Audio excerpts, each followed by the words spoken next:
In this episode, I'll be covering preparation, point in line, and right of way.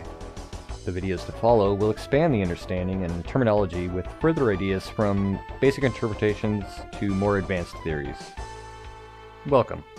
I'm Binary, and this is Super Street Fencer 2 Turbo.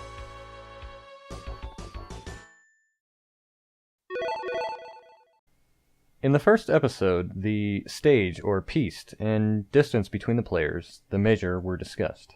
Moving slightly forward towards start of match, we come to preparation. Fencing.net defines preparation as a non-threatening action intended to create the opening for an attack, the initial phase of an attack, and before right-of-way is established. Wikipedia has a long-winded definition, though roughly similar. However, preparation, at least for myself, begins long before the round starts. Everything from knowing your opponent, their habits, or even vices can contribute to a successful outcome. Ask yourself, does your opponent block at start of round? Do they play aggressive and start with an unsafe special? Knowing the tendencies and capabilities of your opponent is an unspoken tool to assess how the match will begin, as well as flow towards a conclusion. While not exclusively preparation, this metadata allows for further control over the match in a function akin to Yomi.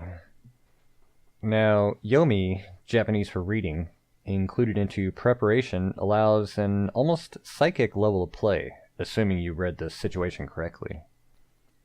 Preparation is an ongoing endeavor throughout the match, such to a degree that at almost any given time, preparation is being micromanaged by both players. Remember from Fencer.net, a non-threatening action intended to create an opening? So what can be done that's non-threatening, but also sets you up for an attack? Originating in the early to mid-1930s, and most commonly as a secondary definition, Merriam-Webster defines footsies as a usually surreptitious cooperation or negotiation with someone supposed hostile to one's own interests.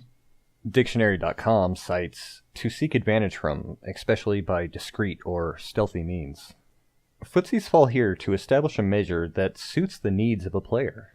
Footsies, when pertaining to fighting games, is a game of distance where the winner holds an advantage over their opponent, even if it's for fractions of a second. Without a doubt, with the incorrect measure, attacks, specials, counters, etc. will not have the desired effect. As part of preparation, footsies is key to getting into position and choosing an attack that will most likely succeed, and this holds true for fencing as well. Moving right along, let's discuss point in line. Simply put, this is an extended blade that threatens the opponent utilizing either the high or low line. Commonly used in fighting games to lure an opponent into reaction that should allow for right-of-way in favor of the player that initiated the point in line. Think of Boxer repeatedly mashing standing jab to stop a headbutt from Honda. Since Boxer's jab covers the high line, there's a good chance that through right-of-way, Honda's headbutt will be parried by way of a single-time action, the jab itself. More information on parry and single-time will be introduced in a later episode. Generally in fighting games, a fast hit such as jab is largely safe. However, the duration is quite quick. While an attack such as roundhouse may be active for more frames, they usually suffer from more mediocre priority. Additionally, attacks made in the high line have better priority than their low line counterparts. Since point in line can change so often, it's important to understand the relationship between it and right-of-way. Again, right-of-way is described as rules for rewarding the hit in the event of a touch, as well as hits in the event of a double touch. Now, in the last episode, I mentioned there were roughly 800 plus combinations that can be had at the start of round between Ken and Honda. The reason you most likely won't see all 800? Priority.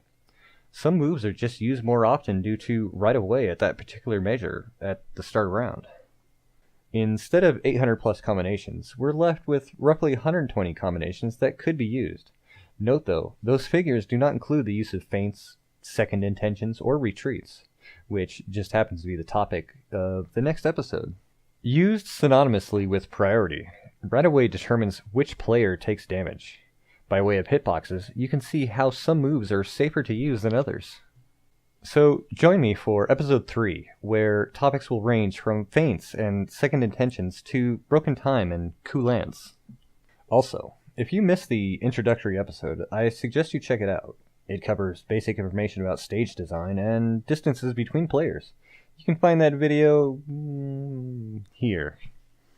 I'm Binary, and this has been Super Street Fencer 2 Turbo.